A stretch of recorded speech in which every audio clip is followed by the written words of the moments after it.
Jadi Bapak Ibu, tema yang saya ambil pada malam hari ini, pasti Bapak Ibu sudah ada lihat di flyers, yaitu jangan panik dan jadilah tenang. Coba kita baca dulu di Pengkhotbah 4 ayat 6, Pengkhotbah pasal 4 ayatnya yang ke-6. Saya bacakan buat Bapak Ibu. Segenggam ketenangan lebih baik daripada dua genggam jeripayah dan usaha menjaring angin. Segenggam ketenangan lebih baik daripada dua genggam jeripayah dan usaha menjaring angin.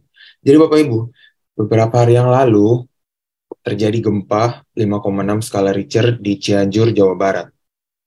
Nah, saat terjadi gempa itu, karena saya ada di Jakarta sama papa mama. Kita di apart lantai 25, sedangkan adik saya Cherry, Aceh, dia lagi di tempat kerjanya. Lalu, pada saat gempa itu saya kan ada di kamar di sini, depan laptop seperti saat ini. Terus papa ada di ruang tamu, sedangkan mama ada di kamar. Jadi kerasa banget gitu gempanya, karena kita di lantai paling atas juga mungkin. Lalu pada saat gempa itu terus kaget kan Bapak Ibu, karena soalnya semua barang-barang meja apa semua di atas meja itu semua goyang. Terus aku kira, wah gempa nih. Akhirnya dari Yesus gempa, terus aku keluar kamar, ke papa lah. Papa ada di ruang tamu, terus aku bilang, Pak gempa ya? Terus papa nggak terlalu rasa, terus pas agak lama soalnya kan tembok-tembok di situ kayak pakai triplex terus kedengaran kayak ada bunyi retakan krek krek krek krek gitu, terus papa baru bilang oh iya gempa. Terus mama kan di kamar tuh, mama langsung panik teriak, gempa gempa gempa, keluar semua, keluar keluar. Akhirnya kita keluar lah. Eh, Sebenarnya pernah juga saya sama papa kita alamin gempa juga, waktu itu cuman berdua, mama ada di Makassar kayaknya itu mama, jadi mama nggak, baru pertama kali. Jadi akhirnya kita keluar, ada banyak juga tetangga yang tak buka keluar dari rumahnya terus tanya gempa ya. Dia bilang iya gempa. Lalu akhirnya kita mau turun ke tangga darurat itu Bapak Ibu. Kita mau turun tangga darurat, pas kita buka pintu tangga daruratnya sudah banyak orang-orang yang dari lantai atas sudah banyak rame-rame turun ke bawah. Akhirnya kita baru turun satu lantai, terus mama punya kakek tuh kebetulan waktu itu lagi sakit sebelah kanan sebelah kiri. Jadi kita turunnya pelan-pelan dari lantai 25 sampai lantai 1. Tapi pas kita turun satu lantai, akhirnya papa bilang, ya udahlah kita tenang aja, nggak usah ini, nggak usah panik. Kita balik aja lagi ke ini, apa? Balik aja lagi ke ke dalam rumah. Karena mama punya kaki juga sakit. Kalau turun sampai lantai 1 dari 25 kan juga kerjaan juga kan, kasihan mamanya. Akhirnya ya udah kita percaya bahwa ada perlindungan Tuhan buat kita sekeluarga, ya udah kita balik lagi ke apart. Pas kita masuk ke dalam rumah, sebentar lagi akhirnya sudah berhenti. Pas aku lihat ke bawah dari jendela udah pada rame banget orang di bawah. Nggak tahu deh, kita doang yang ditinggal atau ada orang lain juga yang tinggal.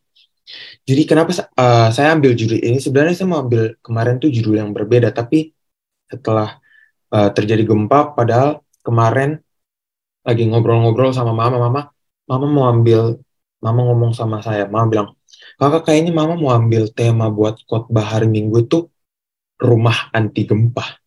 Terus aku bilang, kenapa mama nggak ambil tema jangan panik? Soalnya kan kemarin waktu gempa tuh kayak banyak orang yang panik. Terus akhirnya saya pikir, aku aja deh. Soalnya kan papa ada sempat mau suruh sharing. Terus aku bilang, ya udah aku aja ambil tema. Jadi akhirnya ambil tema jangan panik. Begitu ya Bapak.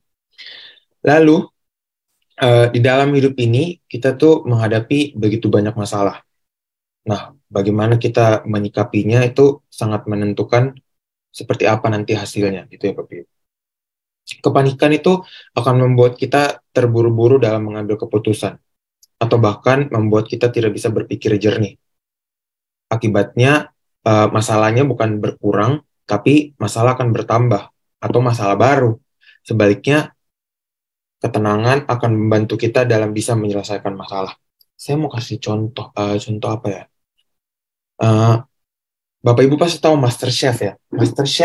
MasterChef itu ajang kompetisi orang-orang yang mau selain mendapatkan gelar chefnya, mereka bisa diakui ya nomor dua, mereka dapat hadiah dapat apa, hadiah uang gitu ya Bapak Ibu ya. Namun kan di MasterChef itu mereka dikasih waktu ya, mereka disuruh bikin tantangan makanan sesuai yang jurinya kasih, misalkan apa gitu makanan gitu. Nah, setiap orang dikasih waktu sama semua, 60 menit. Nah, hitungan 60 menit itu bikin apa? Nah, pas countdown, misalkan sisa 1 menit, atau enggak sisa hitungan 10, 9, 8, itu kan panik ya Bapak Ibu. Setiap orang kita pasti punya sifat alamiah itu panik, pasti ada.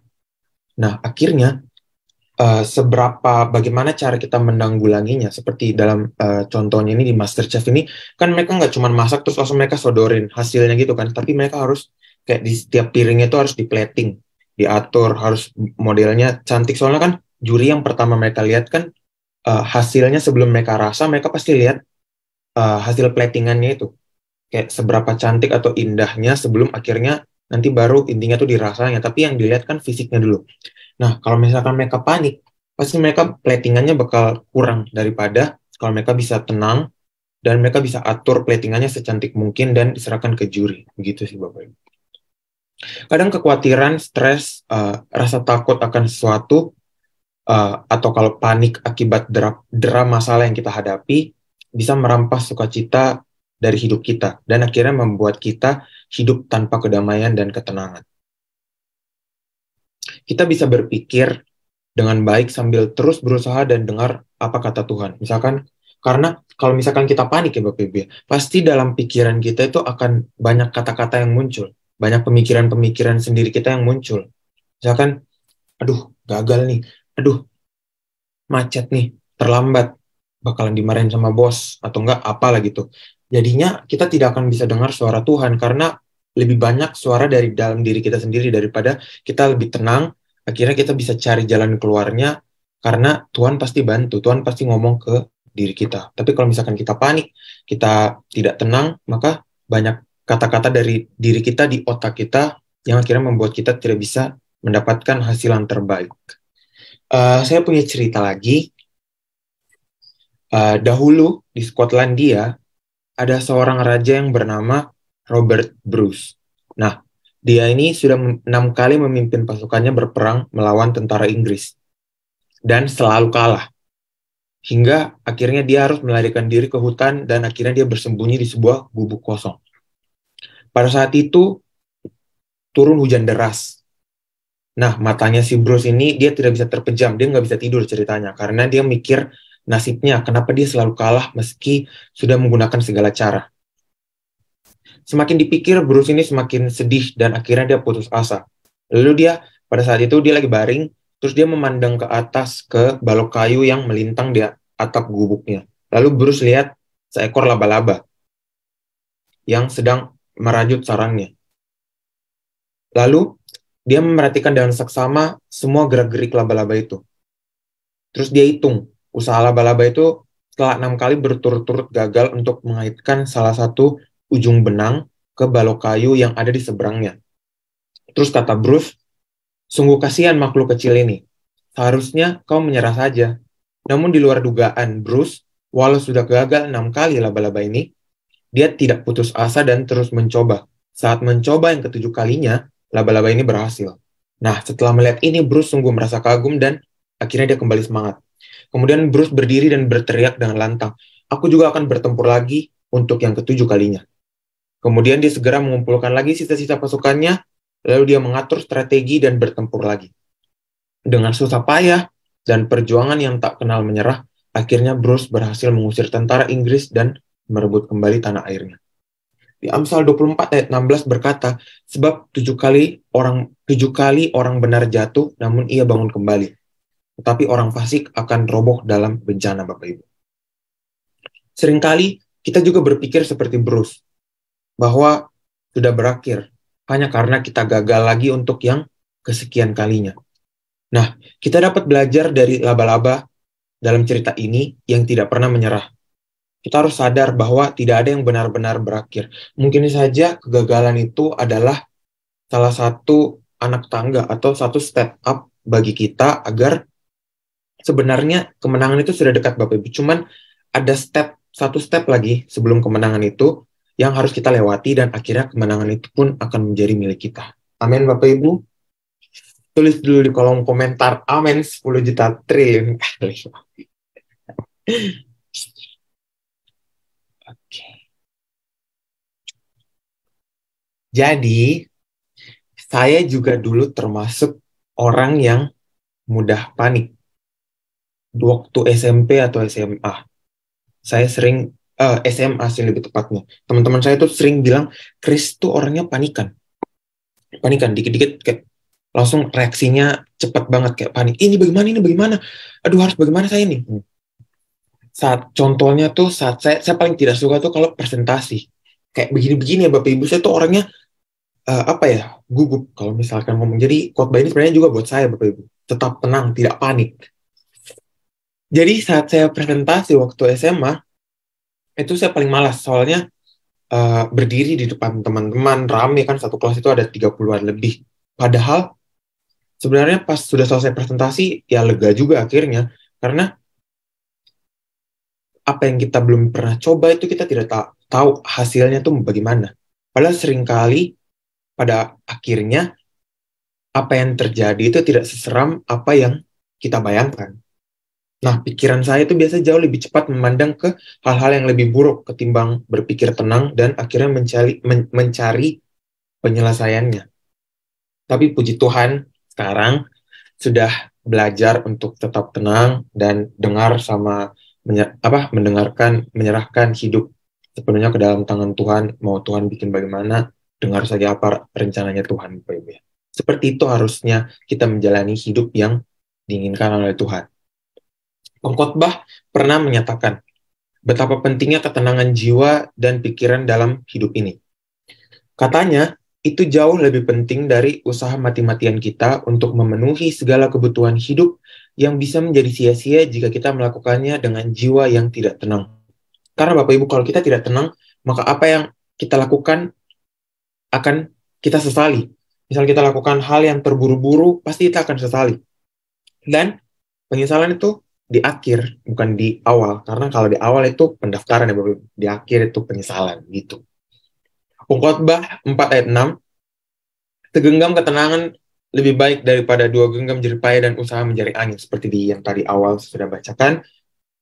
Tiap manusia, tiap saat, kita pasti bisa terbentur masalah. Seperti itulah hidup. Tanpa masalah, berarti manusia tidak hidup.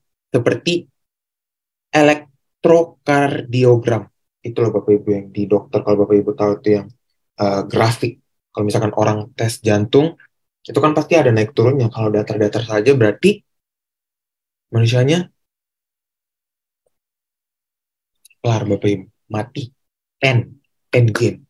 Jadi kita tidak ada satupun orang yang tidak pernah berhadapan dengan masalah. Mau itu masalah kecil maupun besar, ya namanya sama-sama aja ya Bapak Ibu, kan namanya masalah. Kecil besar tetap di depannya masalah. Cuman bagaimana kita bisa menghadapinya itu yang akan membuat hasilnya berbeda. Mau kita terburu-buru atau kita tenang, pasti hasilnya berbeda gitu ya Bapak Ibu. Stres bisa menghampiri kita kapan saja. Tapi kita harus ingat, pilihan untuk memanjakan stres atau menolaknya bukan tergantung dari situasi yang kita hadapi, melainkan tergantung atas keputusan dan reaksi kita dalam menyikapinya. Amsal 23 ayat 7, Amsal berkata, sebab seperti orang yang membuat perhitungan dalam dirinya sendiri, demikianlah ia. Dalam versi King James Version dikatakan, for as he thinketh in his heart, so is he. Apa yang kita pikirkan, itulah yang terjadi. Kalau kita berpikir positif dengan tenang, maka hasil positif pula yang akan kita peroleh. Amin Bapak Ibu. Sebaliknya, jika kita terus ketakutan dan berpikir negatif, maka seperti itu pula hasil akhirnya. Jadi, jika kita memilih untuk mau disiksa oleh masalah, maka masalah akan menelan kita dengan segera. Tapi jika kita memilih untuk menyerahkan segala perkara kita kepada Tuhan, maka Dia akan sanggup mengulurkan tangannya yang tidak pernah kurang panjang untuk melepaskan kita dari masalah yang kita hadapi. Setiap masalah kita, mau apapun masalah itu. Tuhan sanggup memberi kita kekuatan, memulihkan kita, amin, menyegarkan dan memberikan ketenangan pada jiwa kita. Salah satu tokoh Alkitab, Paulus, itu bukanlah orang yang tidak punya masalah. Justru Bapak Ibu, beban dan penderitaan Paulus ini semakin berat ketika dia sudah bertobat. Tapi dia menyadari pentingnya untuk berpikir positif. Tentu saja dengan menyadari bahwa adanya campur tangan Tuhan dan adanya Tuhan yang berjalan bersamanya dan memberinya kekuatan. Karena itulah Paulus bisa berkata dengan tenang, segala perkara dapat kutanggung di dalam Dia yang memberi kekuatan kepadaku. Filipi 4 ayat 13. Tuhan itu baik, Ia adalah tempat pengungsian pada waktu kesusahan. Ia mengenal orang-orang yang berlindung kepadanya. Nahum 1 ayat 7, Lukas 1 ayat 37, tidak ada satupun yang tidak sanggup Tuhan lakukan. Tiada sesuatu yang mustahil baginya. Amin. Jika burung pipit saja ada dalam kehendak Bapa, apalagi kita yang begitu dikasihi dan istimewa baginya. Betul tidak Bapak Ibu? Dengan tegas Tuhan Yesus berkata, sebab itu janganlah kamu takut, karena kamu lebih berharga daripada banyak burung pipit. Matius 10 ayat 31. Dan ada begitu banyak lagi janji perlindungan Tuhan yang siap melepaskan kita dari kesesakan dan memberikan kita kelegaan, memulihkan kelelahan jiwa kita, dan kembali menyegarkan dengan damai sukacita berlimpah. Amin. Jika kita memilih untuk tidak tenggelam pada masalah dan penderitaan, tapi kita memutuskan untuk memandang kepada Tuhan dalam keadaan apapun, maka di sanalah kita bisa menyerukan seperti kata-kata pemazmur, kembalilah tenang hai jiwaku, sebab Tuhan telah berbuat baik kepadamu. Mazmur 116 ayat 7. Dalam bahasa Inggrisnya dikatakan demikian. Return to your rest, O my soul, for the Lord has dealt bountifully with you. Kembalilah beristirahat dengan tenang, hai jiwaku, karena Tuhan telah begitu murah hati kepadamu. Tadi saya cari bahasa Yunaninya, yaitu Yarseu. Penulisannya itu Tarseo, T-H-A-R-S-E-O, tapi bacanya Yarseu. Di Markus 6 ayat 50, tenanglah, aku ini jangan takut. Arti TB-nya itu adalah tenanglah, kuatkanlah hatimu, percayalah. Itulah yang harus kita terus lakukan. Kita harus rajin mengingatkan jiwa kita, mau kapanpun, mau dimanapun, kita harus ingatkan terus jiwa kita untuk tidak terjebak pada ketakutan atau kecemasan. Segala bentuk kekhawatiran yang bisa mendatangkan stres, bahkan penyakit. Kebanyakan kalau misalkan kita ke dokter, pasti kita dengar kalau penyakit ini tuh sumber penyakitnya tuh stres. Banyak pikiran, overthinking. Kata-kata zaman sekarang overthinking. Jadi Bapak Ibu, kadang kita misalkan contoh mau bantu orang, kadang kita mau bantu orang sampai akhirnya kita mengambil tugasnya Tuhan. Kita membantu orang yang akhirnya menyebabkan diri kita terbebani, itu sudah salah. Jadi kita harus bantu secukupnya, semampunya, sekuatnya kita. Contoh misalkan ya, ada orang A, orang B, kita di tengah. Kalau kita mau bantu orang B ini, kita sudah bantu semampunya kita. Terus kita mau bantu lagi. Misalkan, akhirnya jadi kita pinjam dana lah. Contohnya pinjam dana ke orang A. Kalau kita bisa bayar, kita bisa balikin, kita bisa melunasi, ya puji Tuhan, syukur. Tapi kalau misalkan kita tidak bisa, jadinya kita berhutang. Akhirnya kita membebani diri kita sendiri, kita bikin problem baru lagi. Itu tidak boleh Bapak Ibu. Jadi kita harus lebih mending kita bantu semampunya kita, tetapi sisanya kalau kita tidak bisa bantu, kita berdoa, kita minta bantuan kepada Tuhan untuk bantu orang itu. Jadi kita harus mengingatkan jiwa kita untuk tetap tenang dan menyadari bahwa Tuhan sesungguhnya selalu bersama kita dan tidak pernah meninggalkan kita. Amin Bapak Ibu. Sekian sharing singkat saya pada malam hari ini. Sebelum saya serahkan kepada Pastor Luther, saya mau berdoa dulu Bapak Ibu. Mari kita bersatu di dalam doa. Tuhan Yesus yang baik, terima kasih pada malam hari ini kami datang berkumpul Tuhan untuk berdoa bersama-sama. Terima kasih atas firman yang sudah kami mau bisa bagikan pada ibadah pada malam hari ini Tuhan. Dan kami datang berkumpul untuk berdoa bersama-sama, terkhusus untuk teman-teman kami, korban gempa di Cianjur ya Tuhan. Engkau tahu apa yang mereka alami ya Tuhan Yesus. Engkau tahu pergumulan yang mereka hadapi. Kami yakin dan percaya bahwa Engkau ikut campur tangan dalam segala yang mereka butuhkan Tuhan. Kami yakin bahwa Engkau akan memenuhi apa yang mereka butuhkan. Tolong juga Tuhan sembuhkan mereka yang sakit, yang terkena dampak dari gempa ini, agar mereka bisa pulih dan kembali seperti sedia kala.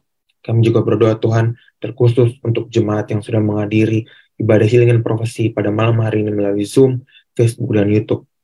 Kami lihat Tuhan, apa yang dialami oleh Bapak Ibu yang hadir pada malam hari ini. Apa pergumulan doa yang mereka sudah tulis di kolom komentar.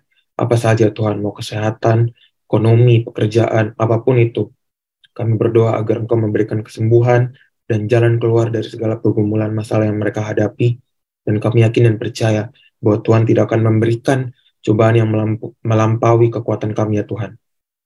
Ini saja doa kami pada malam hari ini. Terima kasih Tuhan Yesus, kami sudah berdoa. Haleluya. Amin. Terima kasih Bapak Ibu. Tuhan Yesus memberkati. Iya, terima kasih Kakak Kris, puji Tuhan. Bapak Ibu diberkati malam ini. Haleluya. Saya percaya Bapak Ibu diberkati malam ini. Ya, sesuatu yang simple, share your life. Apa yang Kakak Kris alami, saya tahu bahwa ketika dia SD, SMP, SMA itu ketika ada tanggung jawab untuk tampil ke depan, dia sangat panik. Tangannya selalu bergetar-getar. Tapi saya lihat ketika Kak Kris mulai masuk, mulai kuliah, mulai sendiri, dan punya waktu-waktu yang mulai mengalami Tuhan secara pribadi, saya lihat bahwa dia berubah. Makanya apa yang tadi dia share, jangan panik, tapi tetap jadilah tenang. Itu jadi pelajaran bagi kita. Bukan dilihat bahwa semua orang, tadi dikatakan semua orang bisa panik sekarang. Semua orang mau bisa mengambil keputusan dengan tergesa-gesa, terutama dalam pikiran. Apa yang kita pikirkan, itulah yang terjadi kan Bapak Ibu. Kalau kita berpikir misalnya positif, dengan tenang, maka hal positif pula yang akan kita peroleh. Tapi kalau kita berpikir buruk, maka hasilnya juga akan buruk. Kalau kita berpikir benar, hasilnya benar. Tapi kalau dalam pikiran kita berpikir yang jahat, hasilnya juga jahat. Sebaliknya juga, ketika kita terus ketakutan, berpikir negatif, maka seperti itu pula hasilnya. Kita akan terus panik. Mulai dengan panik, kalau tidak diselesaikan dengan percaya, akan berakhir dengan kepanikan. Many panik. Ya. Dan jika kita memilih untuk mau disiksa oleh masalah, maka masalah akan menelan kita dengan segera. Bapak Ibu ingat berkali-kali, Bapak Ibu dengar bahwa masalah datang bukan untuk menghancurkan kita. Tapi ada kalanya Tuhan pakai masalah datang untuk promosi, untuk membawa kita naik tinggi. Menurut Yesaya 59 ayat 19 terjemahan King James Version-nya. Bapak Ibu juga bisa lihat dalam 1 Petrus 1 ayat 7 dan 9 dan Yakobus pasal 1 ayat 2 dan 4 bahwa setiap problem masalah datang untuk membuat kita matang, membuat kita dapat puji-pujian, membuat kita dapat kehormatan dan kemuliaan, membuat kita utuh, sempurna, tidak kekurangan suatu apapun. Jadi sebenarnya masalah tidak datang menelan kita. Kita ada dalam masalah, yes, tapi jangan masukin masalah dalam pikiran dan dalam hati kita. Itu abnormal. Tapi kalau kita ada dalam masalah, itu sesuatu yang normal. Jangan mau disiksa oleh masalah. Amin. Ukur kemampuan Bapak Ibu. Ukur kekuatan Bapak Ibu. Kalau itu di luar kemampuan kita, jangan jadi juru selamat. Biarkan Yesus saja yang jadi juru selamat. Amin. Biarkan Tuhan yang jadi juru selamat. Lakukan bagian kita dan biarkan Tuhan melakukan bagiannya. Ini waktunya untuk Bapak Ibu dan saya mengulurkan tangan kepada Tuhan. Karena kita ini kalau lihat kurangnya banyak Bapak Ibu ya. Tapi tangan Tuhan itu tidak kurang panjang untuk menolong dan melepaskan kita. Untuk apa panik kalau kita tidak sanggup menyelesaikannya? Mendingan serahkan kepada tangan Tuhan yang sanggup menolong kita. Tangan Tuhan itu tidak kurang panjang untuk menolong kita. Nah, saya percaya bahwa dari Tuhan itu datang kekuatan, datang perlindungan, datang kasih karunia, ya untuk mengangkat beban, untuk mengangkat penderitaan. Kemarin seperti tadi yang disampaikan oleh Kakak Kris, saya itu agak pusing. Ya, saya berdiri kok dari ketika tanggal 21 kemarin itu gempa itu kalau nggak salah. Ya ketika Kakak Kris bilang, "Papa gempa." Saya tuh berdiri agak puyeng. Ternyata saya lihat tembok di apartemen lantai 25 itu juga goyang. Gempanya kencang sekali. Istri saya juga nggak rasa, tapi ketika teriak dia berdiri. Dia mulai teriak gempa. Kemudian kita mulai keluar. Masuk ke emergency, tangga emergency. Orang udah banyak turun. Tapi karena istri saya kaki kirinya itu ada, kalau jalannya agak sakit, sehingga akhirnya kita pilih naik lagi. Ya, tapi saya percaya bahwa semuanya itu cuma untuk kita perlu antisipasi ketika kejadian gempa harus terjadi, SOP-nya. harus kita lakukan, tapi di satu sisi juga Tuhan mau latih kita untuk tidak panik, tapi belajar untuk tenang dan mempercayai Tuhan dalam segala keadaan dan situasi. Amin, Bapak Ibu. Saya percaya malam ini kita mau untuk belajar tidak panik. Ya, belajar untuk tidak panik. Untuk ekspektasi, untuk pengharapan yang tertunda, kerinduan, doa yang belum terjawab, belajar tidak panik. Ya, karena stres bisa menghampiri kita setiap saat. Tapi saya percaya bahwa janji Tuhan juga bisa datang suddenly, tiba-tiba dalam hidup saudara dan saya. Amin. Puji Tuhan. Puji Tuhan Bapak Ibu. Bapak malam ini, hamba bersyukur memberkati kakak Kris yang sudah menyampaikan isi hati. Tuhan, hamba berdoa anugerah Tuhan turun. Berikan kekuatan masa mudanya, sehingga dia menjadi berkat bagi banyak orang. Malam ini, apa yang di-share oleh kakak Kris itu, biarlah itu menjadi sebuah guidance bagi kita semua. Supaya dalam segala keadaan kita tidak panik, tapi jadi tenang. Karena ada orang yang panik, jantungnya berdebar-debar, darahnya naik tinggi. Ada orang yang panik, seketika itu juga jantungnya berhenti dan dia mati. Ada orang yang panik, tiba-tiba kena stroke. Ada orang yang panik, tiba-tiba saja dia tidak bisa mikir dengan jelas. Tapi malam hari ini, kami percaya dalam segala keadaan, tangan Tuhan tidak kurang panjang untuk menolong kita. Tuhan, hamba berdoa malam ini, kasih karunia-Mu, kemampuan ilahi turun bagi semua kami yang mendengarkan firman yang disampaikan malam ini. Biarlah menjadi kekuatan bagi kami. Hamba berdoa malam ini, Engkau tuntun kami, dan buat kami untuk lebih percaya kepada Engkau, semakin mencintai dan mengasihi Tuhan. Kami betul-betul datang dan bergantung sepenuhnya kepada Tuhan, dan percaya bahwa dari Tuhan datang pertolongan, dari Tuhan datang kekuatan. Hamba berdoa